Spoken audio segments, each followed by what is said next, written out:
Hi, and welcome to The Social Angle, a podcast that helps promo pros gain an edge in the social media realm. I'm Vinny, and on this episode, I am joined by social media trailblazer and industry vet Dana Zezzo of American Solutions for Business. Dana, welcome to the show. Hey, how are you? Thanks for having me. Absolutely. How are things going out in Ohio? They are awesome. We've had a beautiful week, so weather's great. Same here. So we have a great show. We're going to fire up the DeLorean and we're going to take a trip back in time to talk about what social media was like in our industry in the 2000s. I've got a ton of questions for you, some surprise ones too. So are you ready to rock? I'm ready to roll. All right, man. So, you know, everyone knows you. I always think everyone knows Dana Zezzo, but for those who don't know you, can you take a second to introduce yourself, your business, and how you came to be in the promo industry? Yeah, thank you. I don't think everybody knows Dana Zettel. That is not true. There's no way. My name is Dana, and I'm a country boy who worked really hard and grinded and worked my way up through the promotional products industry. I'm now the one of eight vice presidents at American Solutions for Business. One of the I think ASI's counselor top 12. I think we're 12 this year. Distributors, which is an honor to be on the distributor side. I was always on the vendor side my whole career, 20 plus years. And just life brought me down a road that ended up at American. Justin Zavagil, the president, and I have been close for a long time. And so he worked hard to, try to get me over and finally close the deal. Nice. And they have their offices are in Minnesota. Is that correct? Yes, Glenwood, Minnesota, small town, 2,500 people, and I think it's called was it West Central Minnesota. It's basically directly between Fargo and Minneapolis. Absolutely beautiful town on the 14th largest lake in Minnesota. So if you're a fishing boating fan, it is a mecca. So it's right up your alley, right? Yeah, wasn't yeah. Justin's recruiting was basically take me out on a pontoon boat and catch a bunch of fish. I'm telling you, what is it? The Minnesota state nickname is a land of 10,000 lakes or something like that. So yeah, they got you. They cast Yep, out they that got reel and me. they hooked you in. So that's great. So let's talk about history of this industry and history of social media. So I started doing social media for ASI back in 2008, 2009. And when I started doing that, there were a handful of industry people like yourself, a couple people, Jeff Solomon, I remember Bobby Lee Hugh, Kirby Hassman. They were already out in the social media interwebs, and they were doing social media right. Can you let us know what inspired you to be an early adopter of social media and how you knew it would be an important facet of business? Yeah, absolutely. So I remember that wave, that the people that you mentioned there, and really there was a little pre-wave before that to do credit where credit's due. Charlie Johnson, you might know him from the I industry. remember. Yep. He was a very early pioneer too. And then right in that era too, Mark Graham and Danny Rosen and a lot of people were really picking up on the topic and seeing the value. So what inspired me, I actually was fortunate enough to go to an industry event that was basically like a facilitator training. Um, I always aspired to be a motivational speaker. Zig Ziglar was my idol when I was young. And when I say young, I was listening to cassette tapes of Zig Ziglar, and my friends were listening to like Def Leppard. So if we could paint the picture. Listening to Zig Ziglar and learning the art of sales and that it's a true, respectable profession. I went to this facilitator training I was super thankful that I got asked to go to because they knew I wanted to be a speaker. And met this guy. I don't remember his name. I owe this guy a lot. I gotta find him somehow. And I'm kind of like that overachiever kid in class. I'll go early and stay late, and I had written theories on sales, one called the selling the scalability of selling, and I've written some theories, and I wanted to present them to him, right? Because I'm that kid. I wanted to Right. like, hey, is this legit? Like, do I got a chance to? And he started reviewing it, and he's like, this is stuff's good, and he was helping me. They taught you how to do PowerPoint better and things like that. And he says, he's like, he challenged me on social media, and it was so early back then, and I was like, no, no. And really, it was no, probably more of a family thing. I think a lot of the fears that people had, my wife and I, just like, yeah, we don't want to be that public. And so he challenged me though, and it made me really step back and think about it. And from that, I got home from that trip and started doing a lot more research, and thought, man, social media to me is runs very parallel to the art of selling. Get people, your job is to get people to know, like, and trust you. And if social media is, you approach social media with that mindset, it's golden. And so I kind of talked to my wife and, said, hey, you comfortable with this? And that's amazing that you think back when social media started, that you like had to have maybe a conversation with your significant other that, are we comfortable with this? Like, what's going to come out? Like, we got to, so we kind of said, she understood it. And so again, I'm an overachiever. I laid the hammer down, put the foot on the gas, and wow. I mean, I never thought that it would be what it was. So I started being able to get from the vendor value. I started to get product to market faster. We would launch product, and historically there was an 18-month lag in traction, and we're starting to see it go to 6 months and 4 months and 3 months, where we're already seeing sales history on new product. And the owners of these companies are like, this is insane. What is it? And I'm like, it's got to be social media. Right. And so we never let up the gas, and I was able to really help a couple companies, ProTowels and Jetline, really put their brands on the market and tell their value, their brand story. And we drastically grew those companies. And an element of that was just more people knew we were there. It wanted to do business. Right. I love that you brought up know, like, and trust, because I think back to what I see on social media in 2021. I still see people trying to just sell on social media, which is, from the dawn of man, it's been the wrong approach. But 12 years ago, 13 years ago, you already understood that social media was an important mechanism into networking and learning, how to connect with others who are using the social media platform, who might be right for each other to do business. And I think that's really, to have seen that in 2009, when back then, I fully believe that most companies were just putting social media in the hands of the interns. Yet here Yeah. you looked at it and you were like, hey, this is an important, tool, for us, for our sales people to really get our name and our brand out there. But so kudos to you for seeing that. Yeah. I think it comes from, just respecting the art of selling. And I mean, my life's in a different place, but literally up until 3 years ago, I swore that my tombstone would read "Born a salesman, died a salesman," because I want to prove to the world that there is a profession in sales that has the highest of integrity and ethics and moral value. And I was an honor to my father and my grandfather, who were salespeople, and I wanted to carry that tradition on. Now, the irony here in the later part of my life is I've been, I'm not involved in sales, but I do still get to embrace helping American tell its brand story through a social strategy. The nice thing now is I have this amazing young staff who Right. I don't have to convince it works. Like in the Right. early years, you had hours just to convince someone to accept it and embrace it, not before you could even start getting into the strategy of the content. So it's so nice to see that it seems like our industry is beyond that now. But Yeah. yeah, I mean, I think some of my first people that inspired me. There's this guy. It's funny, the people that probably affect you the most don't even know you're on the planet. There was this guy, it was a Canadian actually, and his name was Shane Gibson. And I think I was more fascinated by his voice, which, Zig Ziglar, and learning voice fluctuation as an art.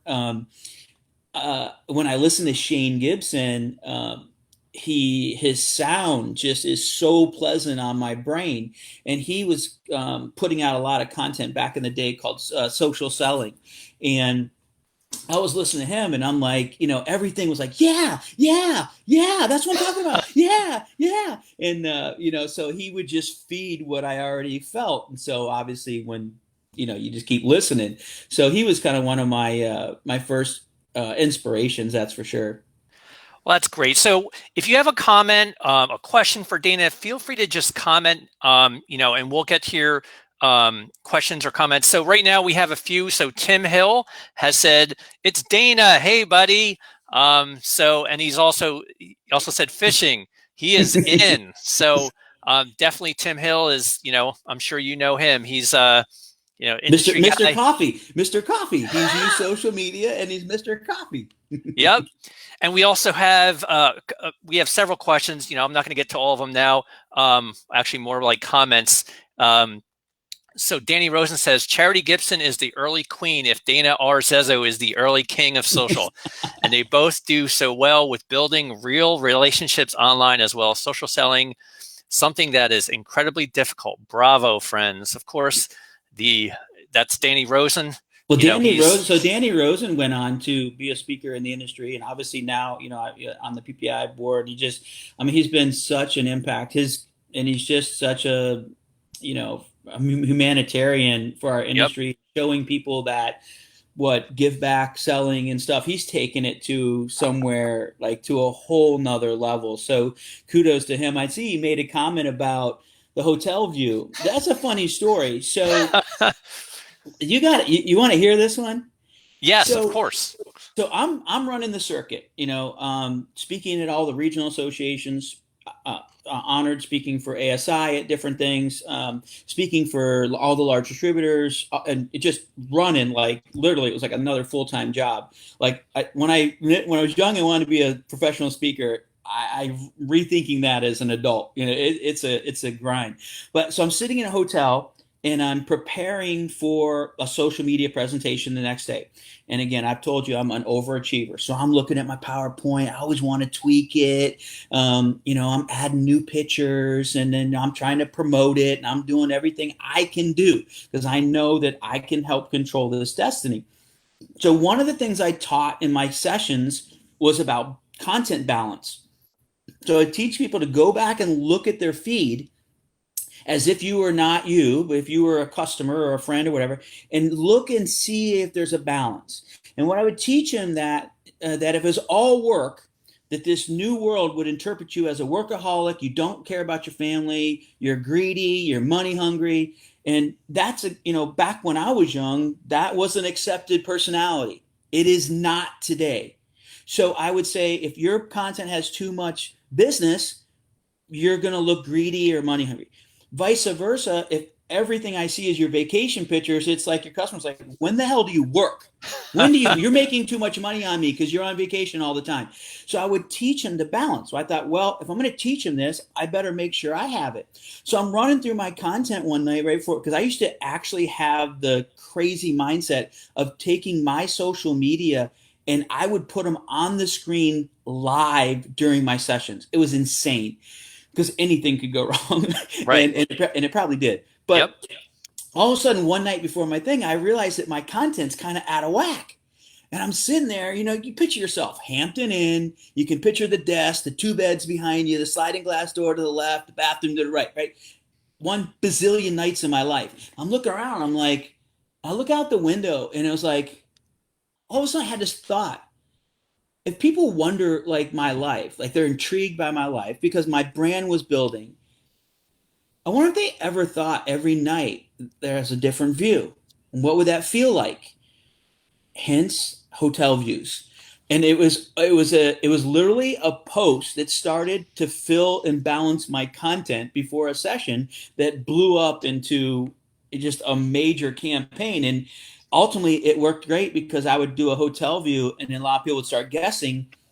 And then when they would start guessing, the distributors, I remember I was a vendor then, the distributors would, probably somewhere in the comments, I would end up kind of letting out where I was. I would get multiple appointments from distributors. Oh my gosh, you're in my town. Let's meet up for coffee. Well, as a supplier, that's like golden ticket, right? So it was just the best campaign ever. I, It was a blast. I used to follow your hotel view all the time. And in fact, it inspired me a couple years back. I did a West Coast trip, stayed in a whole bunch of hotels, and I was hashtagging all my stays with hotel view. I was doing exactly what you were doing because I thought that was such a cool idea. And I remember looking at some of your hotel views going, oh man, I'm so jealous. What a view. And then some of your hotel views, I was like, where is he staying? It'd be like Was a it an brick alleyway wall in or New a York big City? It was, or a dumpster. yeah. Yeah, so we have a couple more comments and keep them coming. Jenny Quinn Straub says, I just think how many people Dana has influenced and made the industry better because of it. I thank him for the lessons he taught me. So Wow, that's thank you, Jenny Quinn Jenny. Straub. That's All right, so let's move on yeah. to some more questions. I mean, we're only at question number 2. I'm like, I got a ton of them here. So, did we just lose Dana? I hope not. Dana, come back. Dana. We may have just lost him. But we're going to see if we can get him back on here. So, come on, Dana, come back. Dana. There he is. That was weird. It just, my I camera know, it turned was off. weird. Doing things live, technology, you're at the mercy of technology, but it's all good. You're back in and, we're rocking here. So that was just a minor 15-second blip and we're good. So let's talk about what the social media landscape was like in the 2000s. Can you tell us a little bit about what the social networks were like? Because I know a lot of people today look at it like, there's so many new features, but what was it like back in the 2000s? Yeah, I mean, it was all brand new. Facebook was just exploding. LinkedIn was getting traction. I mean, Snapchat, TikTok. I mean, Instagram, kind of didn't exist. Pinterest was there in some of my time going at it. Pinterest was just starting to get traction, which now I don't really know if it's even really a player anymore. So Facebook and LinkedIn by far. Google. What was Google's? What was Oh, Google's? um, Google Plus. Google Plus. So Yeah. you were trying to keep all the profiles and feeds on all those, but obviously the Google, I don't think that really ever got any traction. No, yeah. So it was Facebook dead on and arrival. LinkedIn. Facebook and LinkedIn without a doubt, and it was just a lot of scrutiny. People looked at Facebook as either a way to let all your opinions out to the world or totally subject yourself to every criminal. I mean, I would literally do sessions. People said, well, I'm not going to post people breaking into my house. Right. And I'm like, wow. I don't know how to help you through that one. But yeah, it was under a lot of scrutiny for privacy, and people just didn't, there were definitely early adopters way beyond me that found out how to use it and build a network, and then how do you monopolize that network. But when I was doing the sessions, I mean, this industry, I will say, and I'm sorry if I offend anybody, but it was not a fast adopter to social media. So when I would do those sessions, it was a challenge.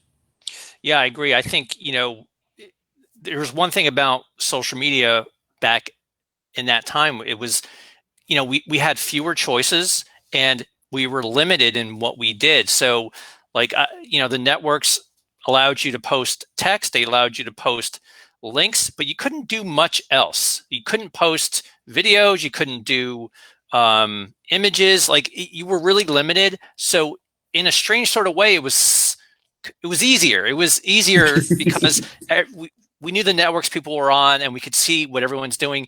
Nowadays, I think it's a little bit more complicated. We have a lot more platforms to use. We have different mediums to use. It's a different game in 2021 than it was in 2009. So yeah, that's a lot has changed. And depending on how you look at it, it could be harder or it could be easier. But it's nice to know that back then, there were challenges just like there are today. and you touched upon them. So I have to ask you this question because this is one of the questions that everyone talks about or brings up. When I first saw what you were doing on social media, um, you were doing this point. You're always pointing and you're always saying, "Get social, get social." So that that point actually had a name. It was called the Zoint. So It was. can you tell us a little bit about the history of the Zoint and the Get Social? Yeah, again, a lot of this stuff happens by accident and gets traction. So there was something to, obviously, when you're teaching and doing sessions all over the industry on social media, there's a lot of picture taking. And I think it's a little bit of a how do I want to say it? A height challenge thing I have. I'm only 5'4", and so how do you stand out in a picture when you're 5'4" and everyone else is 5'6", 5'8"? And so I always knew that where how to work the angle of a camera just intuitively, and I always could like get that just something funny and point, and it was my weird way of standing out in a picture. And it's kind of jokingly like, I'm coming for you, like you're next, you're gonna figure this out, and it kind of stuck. And there was a young man working for me who his name is Scott Harris. I think he's watching. He commented, and I think he coined the name the Zoint, which is the Zezo point. Right. And it just like, again, it stuck. So I'm like, all right, if it sticks, and I'm smart enough to know branding, right? Branding is like identity. It's that instant identity, being identifiable instantly. Whether if you watch American Idol, right? What do the judges tell those contestants? I can identify your voice immediately. Well, I'm telling you right now, I can't sing my way out of a paper bag, but my goal was to make myself, my look, and identifiable. And that was one of them goofy little branding accidents that was like, all right, I'll point, and then it stuck. And then I would start traveling, doing sessions, and I would everyone take a picture, and everyone else would point. I'm like, all right, it's clearly sticking. Yeah, in the early days of my ASI career, I would really be back in the office while everyone was at the trade shows, and they'd be sending all these images back, and I would be, every single picture you were in, you were pointing, and I was like, "Who's this guy that's pointing? Like this guy's pointing in every single picture." And then I come to find out later that there was actually a term for it, and I was like, "This is fascinating stuff. Like, I love this. Like, the Zoint is so perfect because, like you said, it's a combination of pointing and your last name starting with a Z. Like, perfect, the Zoint, and that had legs for many years. Like, A while. 5 years. Social media was. If you were on social media, there was a picture of you pointing, and it was like it was your calling card, and I loved it. It I thought it was. was, I I thought it know. was great. I know. There's a Phil Martin's on there from Warwick, and that was a cool thing. We should talk about that a little bit too. I think it was the first real bridge between education from distributors to suppliers. But I'll come back to that. But Phil Martin, man, no matter where I go to this day, if I walk by him in a show at an industry, he's like pointing at me. So some of the older vendors that used to bust my cahoons, they still have fun with it, and I love it. I mean, this business is about being remembered. I mean, again, that's what promo is, right? It's about being remembered, and it worked. It helped me be remembered. But that was a big thing. If you talk about the differences and some of the things I saw. So I grew up in the industry, and I was going to education, and I would always be fascinated that I was one of one or two people that would attend on the vendor side that would attend education. So I always found that fascinating. And why were vendors leaving this on the table? Now, I understand they're trying to get set up. I understand all the reasons they wouldn't, but you have to own, if you're going to teach yourself how to be better at your job and your profession, you own that, right? No one's going to own that for you. The one thing I did see with social media that was revolutionary was when I would do the sessions, I would look out in the audience. Some were, hey, let's be honest, some were 10 people sometimes at these regional associates. Some would be 300 or 400, depending on the Wow. event. But half the room would be vendors and half would be distributors. So it was really cool that I was part of a time and a topic that was so misunderstood, that it intrigued a, both sides of the aisle, so to speak. And Right. it really, I mean, you got people commenting, I see suppliers commenting, right? So to this day, that was kind of amazing. That I'm glad I could be part of that, because I feel like that both parties came together to learn the subject matter. Yeah, that's a great point. It's like, when we do the shows, it's, education day is mostly distributors. They're the suppliers are setting up. But yeah, the value of the education for social media, goes both ways. I think, look, there's different applications of it for suppliers than there are for distributors, for sure. But I think, the main gist of it is the same. And, for people to be educated on both sides of the aisle, I think is important, because you can, suppliers and distributors can utilize social media for sales. They just got to figure out, Absolutely. which way to go with it.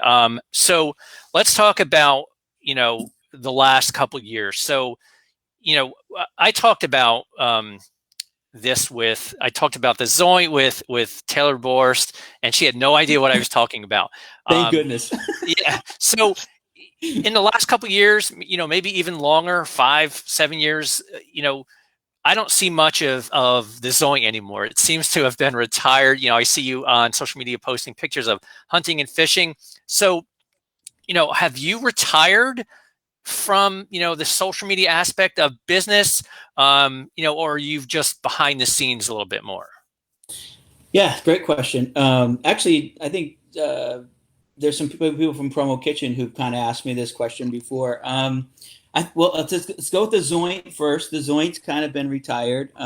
It had its day. It's done. But yeah, I'm a little more behind the scenes. You know, the I was able to use social media in the setting I was in to not only help my personal brand, which was not my main goal of doing it. It was to help the company that trusted to hire me to grow their company. That was the main reason, and my self branding came along with it. And I just got I got to a point in my career here at American where I'm not American is way bigger than me. The roles I had before, I played a part in being the face of those companies.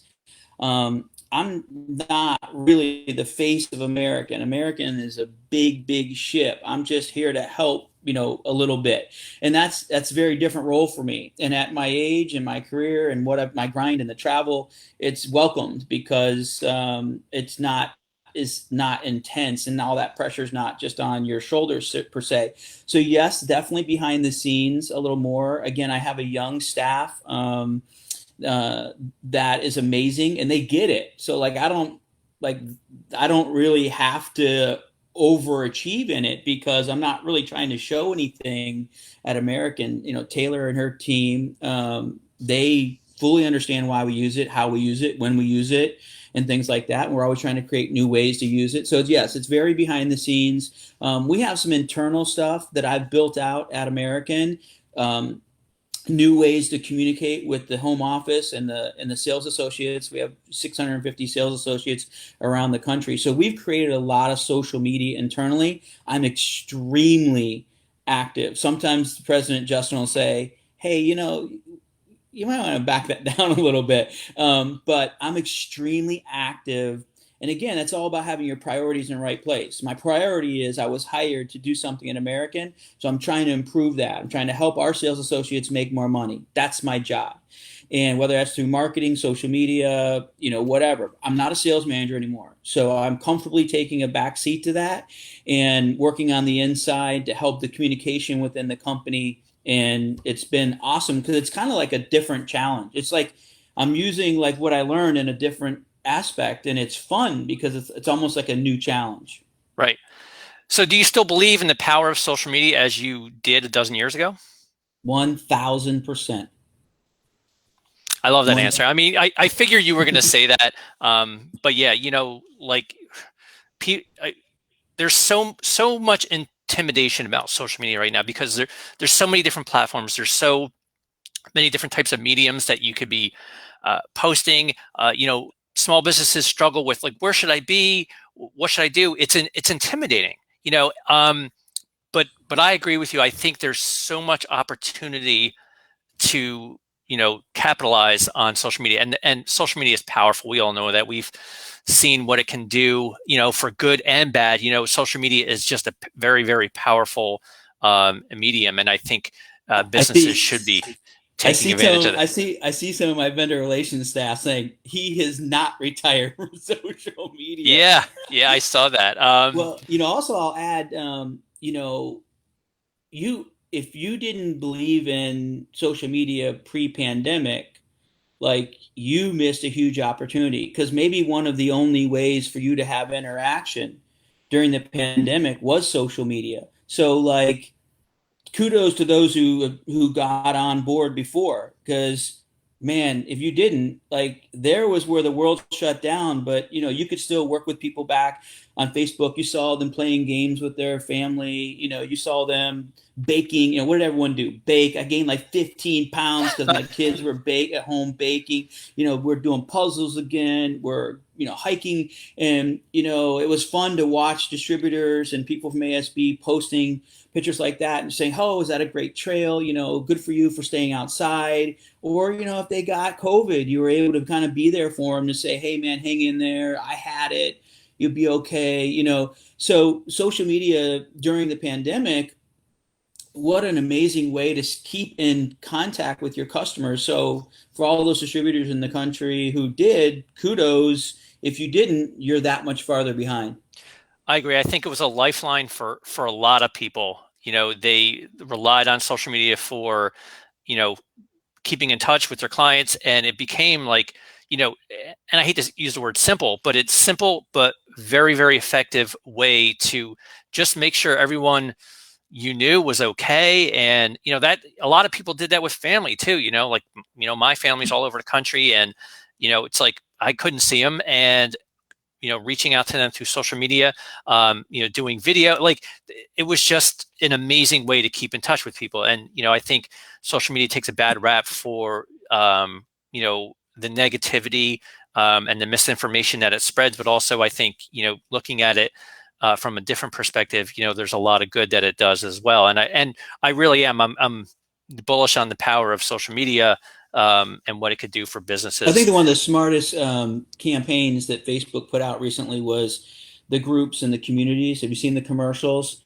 Where they push, connecting with like-minded people. Hmm. That was brilliant marketing, because that's what the world needs. We're kind of like the jack of all trades, master of none. The world is becoming, and so you need to keep that strong connection to people with like interest. It's motivating, right? That your friend hikes. I see Stephen Myers, an icon in the industry for years. The dude's like hiking the Appalachian Trail, and he just makes me get up in the morning and go for a walk. Like, it's like, Right. Stephen, you're killing me, man. You're living my dream. Kudos to you.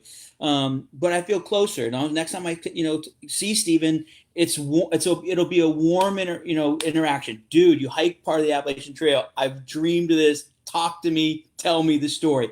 That is what it's all about. I see one of the questions about what's advice, social media advice for a newer supplier. Um, I would say that if you're going to make an investment in personnel, if your company's in a financial position, I think one of the smartest positions a supplier can hire right now is a younger person with us.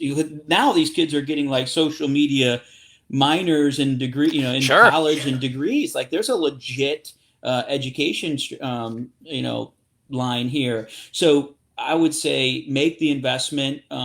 It's probably very affordable for a supplier. That social media person is as powerful as a salesperson. I apologize to all the salespeople. You'll probably want to beat me up for that one, but I think a social media person is as powerful as having feet on the street. So invest in the position.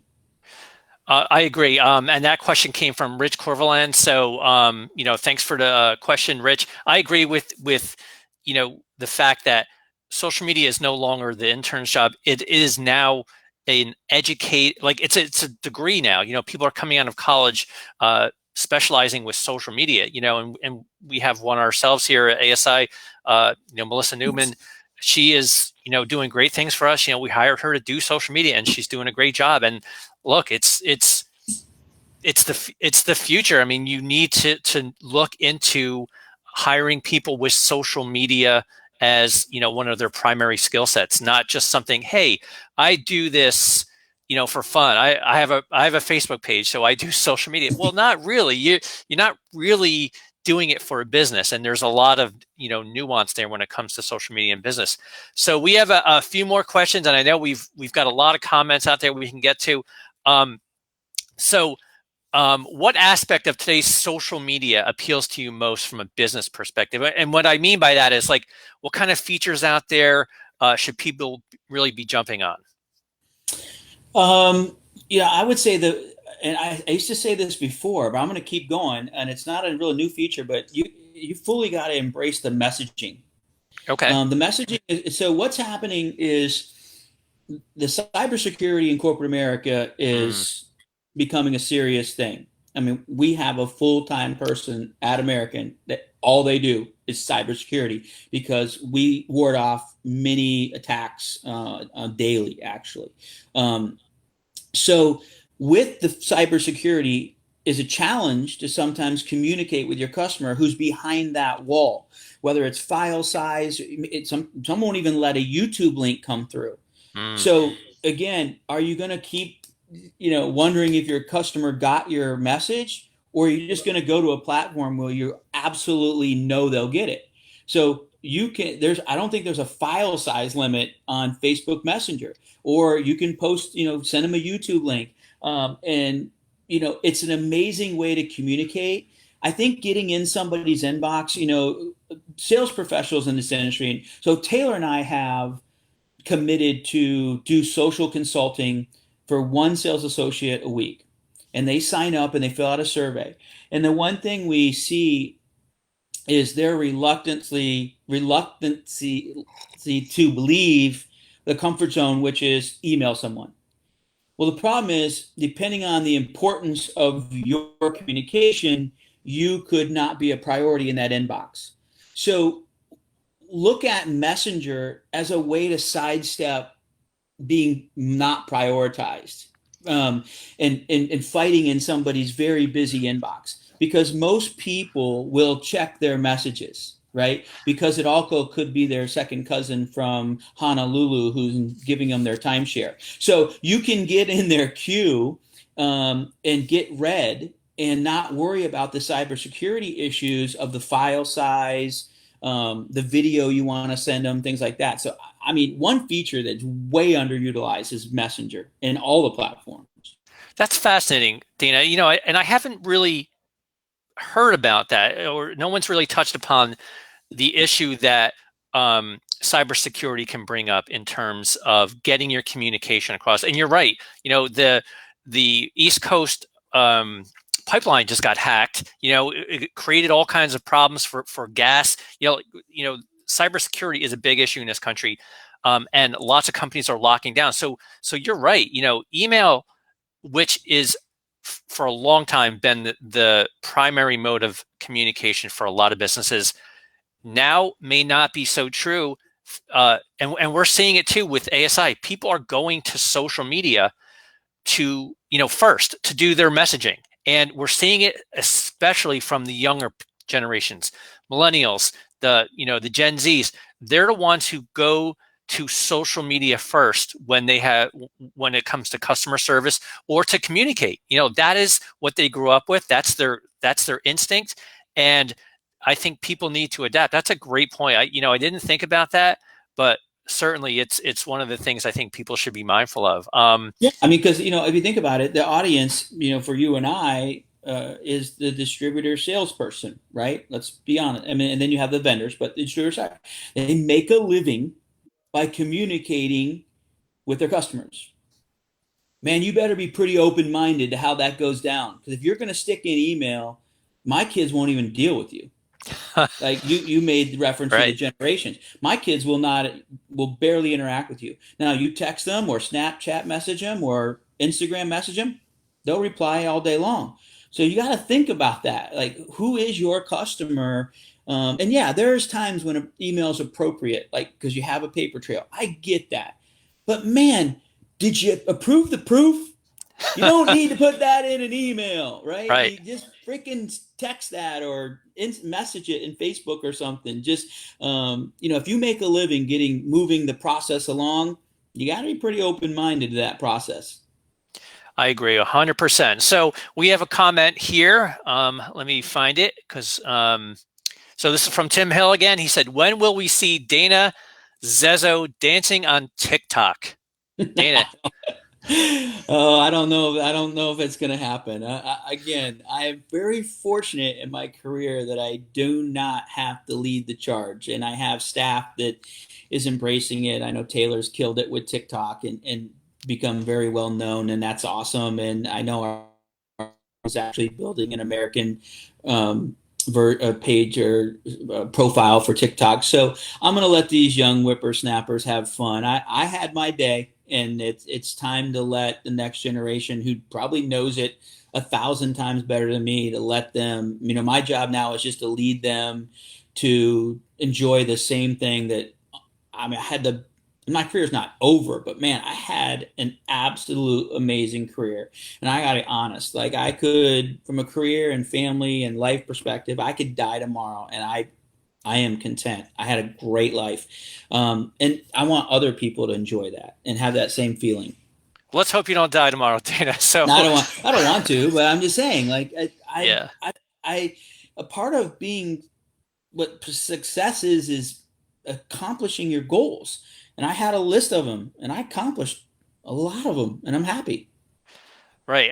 100%. Like, I'm a little younger than you and I feel great about what I've done in this industry and I still have I still have goals and I want to reach them but you're right, passing the torch and on that token leads to my next question, passing the social media torch to the next generation. Who are some of the people in this industry that you see doing some really good things? And I know we talked about Taylor who works for you and she's killing it. She's doing great stuff. Anybody else? Yeah, I mean Taylor's killing it without a doubt, and I'm definitely watching the other distributors, and they clearly have put some money into their staff, and they're doing great things. Yeah, I don't know of anybody individuals that stand out. I'd have to jump back through my feed. That's a wild card question there, without a Yeah, doubt. for sure. But yeah, I don't. No one jumps out. I'm sure there is. Gosh, you got me. I want to answer it, but I don't know. I don't know. Yeah, it's We not got to locked get you in. back out into social media again. I know. I got to get back out. I check it every. To me, it's when I teach social media, and now it's consulting on American side as a service from my department to the sales team. We talk about work in the inbox, and we teach that you should simultaneously have your inbox up. The world is now multiple monitors, right? So you don't tell me you don't have the real estate anymore, but you should have your inbox up. I get it. Simultaneously, if you work your inbox correctly as a sales professional, you should have LinkedIn and Facebook, or kind of like whatever platforms you like. I can't tell anybody those are the two perfect ones, but you should have them up. And as you work your inbox, you should cross all day long. So for me, my job now is to make vendors happy at American. That's part of my role. One of my departments is vendor relations. So the first thing I do when we get an inquiry from a vendor is connect with them on LinkedIn, and then I might start a conversation. I search them out, kind of check them out, how long they've been there, see if there's something that we can talk about when we meet. But I'm still doing the same exercises today as I was before. It's just the audience has changed. Sure. Absolutely. All right. So I'm going to throw you on the spot with this question too. What's your best or craziest memory from an ASI show? All right, I actually have one, and I this is not pre-rehearsed. So I was thinking about this, and it actually came up in a conversation with my staff, the like within the last couple of days. So the coolest thing that ever happened to me. So remember, I'm young and I want to be a motivational speaker, and Zig Ziglar is my idol, right? So I want to be a professional motivator speaker, which comes with notoriety or fame, you would think, right? So I one time I think Tim Andrews and maybe some staff people were asking me to come speak at an ASI event. And I said, yeah, but have you read my rider? I thought that would be kind of funny. And I think Tim might have challenged me and said, well, okay, okay, what's your rider? And I said, green M&Ms in a crystal bowl. Don't know where I came up with that. I just made it up because I thought, man, I think you'd have to like separate them by hand. So that would be like the egotistical famous person. That would be some stupid thing they'd ask for. Wouldn't you know? I showed it and checked into my room, and there was a glass bowl, a crystal glass bowl full of green M&Ms. So Tim called my bluff. That's amazing. That's an old Van Halen story. Yeah. And I love that story. It's about, I don't want to get into details, but they have this whole list of details about what they want the roadies to do, and to make sure that they do everything at right in the middle. They put this like, every room has to have M&Ms with the brown M&Ms taken out, and that's just an insurance method for them to know that if they get to the rooms and they have M&Ms and there's brown M&Ms in them, they know that the manual wasn't read fully and that there could be issues. I love that. I mean, so that's really cool. Green M&Ms. All right. So we have a question. I'm sorry. Like, do you have more for that? No, it was so funny. Like, I'm sure I have a picture of it. So if I ever write a book, which I doubt it because I'm not well written, I was given the gift. I was given the gift of speech, not the skill of writing. So, but I know I have a picture of it. I got to resurrect that because that was like one of the coolest things. It's like almost one of your inside moments where you're like, man, I made it. I made it. I got a bowl of green M&Ms. If you have a picture of that, man, send it to me. We'll include it in the write-up. So we have some questions here. So Benjamin Taylor says, Dana, what platform do you think will make the largest impact moving forward? Yeah, that's a great question. I think I'm watching my kids and what they're doing. I have three daughters, the oldest being 32, 33, and the youngest being 20. So I've actually got to watch them interact. I mean, and it is amazing. I mean, my youngest basically has a faith-based apparel company that is all driven off social media. And I mean, she's able to hyper tag inside of Instagram photos that drive people directly to her site for purchase. And she does similar stuff on Snapchat and stuff. So I don't want to discredit those by any means. I know there's a younger generation that kind of has a weird feeling about Facebook because their parents were on it or something. I never thought I'd see that day. But I still think at the root of it, Zuckerberg nailed it. I still think social media or Facebook offers the most value for a sales professional or a supplier trying to get traction in the industry because of all the features that are there. It's still very human. It still connects people. It still gets people to know, like, and trust you. It's still, it has video. You can go live. We have an internal page at American, and I go live in it all the time. I don't have to overthink it. Like, all I gotta do is flip the camera around on my phone and press go live and title it. It's super easy to use if it's embraced. Something that's very underutilized is the events inside of Facebook. I mean, you built one for this. I think when proper used, if you have a great network, I know on the supplier side, my example was, actually, I'll give this example on an actual example. We do a social for our vendor partners, say at one of the industry trade shows. And we'll do a little happy hour off the side and we'll buy them a drink or two. It's our thank you because we really do love our vendors. And so we use Facebook events. And the reason it's so easy is because we're already connected with them all. So you just go and invite them and it forces into their space. We don't have to send an email out. We don't have to do anything. So I think if a distributor and suppliers would better learn events inside of Facebook, I think you can drive a lot more traffic to your events, whether they're virtual or physical. So I just still think at the end of the day, Facebook delivers the most value for a sales professional. LinkedIn is just too, they're trying like crazy. They've added video, they've added, the ability to do a live too. It's too businessy. It's not business. Business happens on golf courses and happy hours and lunches, breaking bread and um, hunting trips and fishing trips. It's beyond boardrooms. The Yeah, long hardcore relationships don't happen in boardrooms. LinkedIn to me is stuck in a boardroom, hmm. and Facebook is just all of everything else. I like that answer because I agree with it. Melissa laughs at me. I don't know if she thinks it's because I'm a dinosaur, but I still think that the platform that has the most potential is Facebook. I 100% agree that there is just massive potential out there to network. I think groups are a huge opportunity in this industry for distributors and suppliers to connect.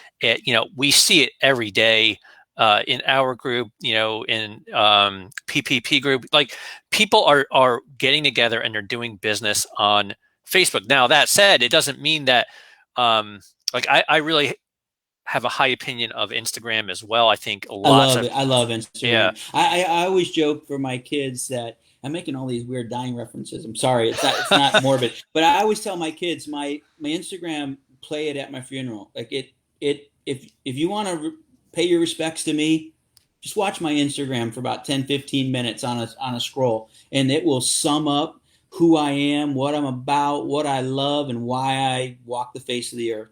Wow. I love the way that sort of segued to our last question. So that was perfect. So Dana, I have one last question. It's going to be a fun question. I have a feeling I know the answer to this one. Fill in the blank. If I'm not working, I'd rather be. Hunting and fishing. There you go. That's exactly what It's I so thought you would so say. the fact that it's predictable shows you social media works, That's right. right?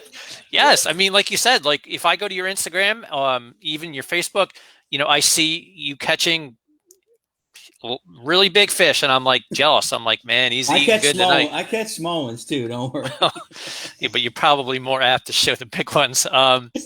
But Now yeah, so I see someone comment, I can't believe you didn't mention Fishbrain. So if you want to have some fun, social media, the evolution of social media is it's now getting down to what I would call specialized audiences. So there is basically a Facebook called Fishbrain, and it's awesome in a million ways. One, it's everybody on their fishes.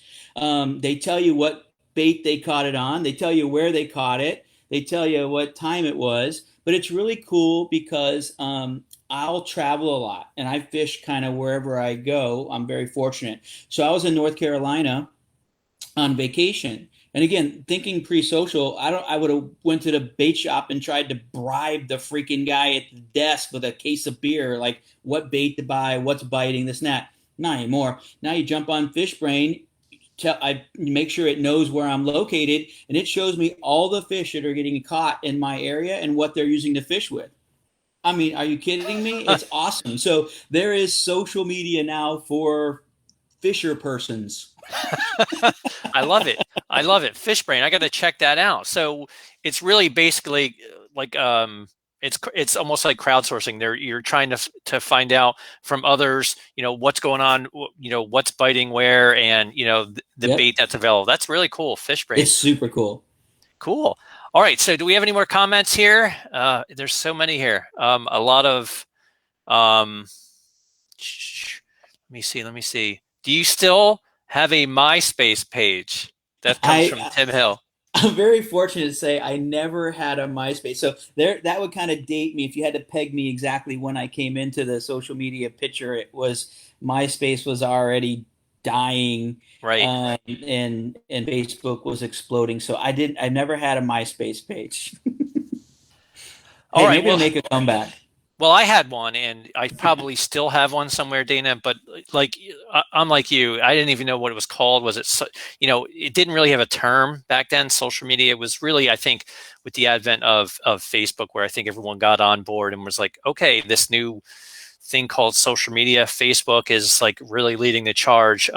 So yeah, that's the MySpace thing. Like again, like keep hearing people trying to resurrect it, but it's really, you know, I don't think it's coming back. I think what we see now out there, we're going to see a lot of, and we're also seeing this boom in audio, with Clubhouse, and now there's features on Yep. different platforms with audio. But I still think, in 5 years, you're still going to have the major players: Facebook, Instagram, Twitter, LinkedIn, YouTube. They're not going anywhere. I'm just curious as to like how social media will evolve. So, I could argue that probably YouTube even has a a longevity that will outlast even Facebook. I mean, if you go to Home Depot, you can tell that every person in there literally watched a YouTube video before they walked in there. Like it's now how you figure out anything, whether it's to fix a water heater or tie a knot with braided fishing line because it's different than monofilament. Like it is incredible. It's like the longevity of YouTube is strong. Like that's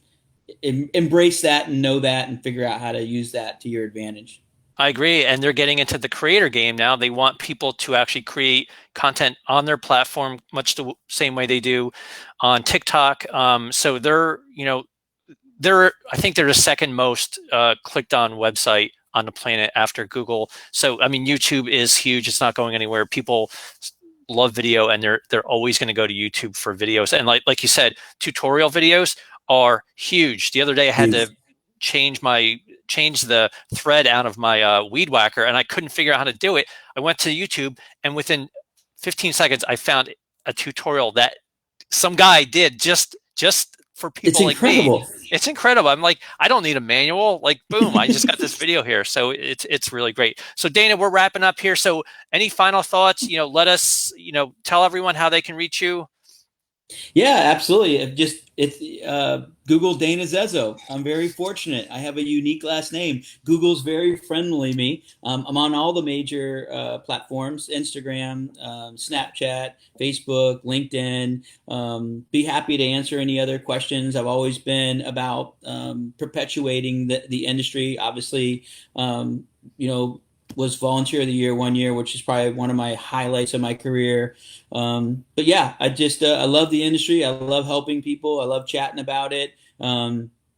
Feel free to connect, whatever you want to do. But I'm super honored that you asked me to be on here. You called me a pioneer, and it makes me feel old, but it makes me feel very good and warm inside. Well, I'm right there with you. I'm up there in age, and I've been around for a while. So any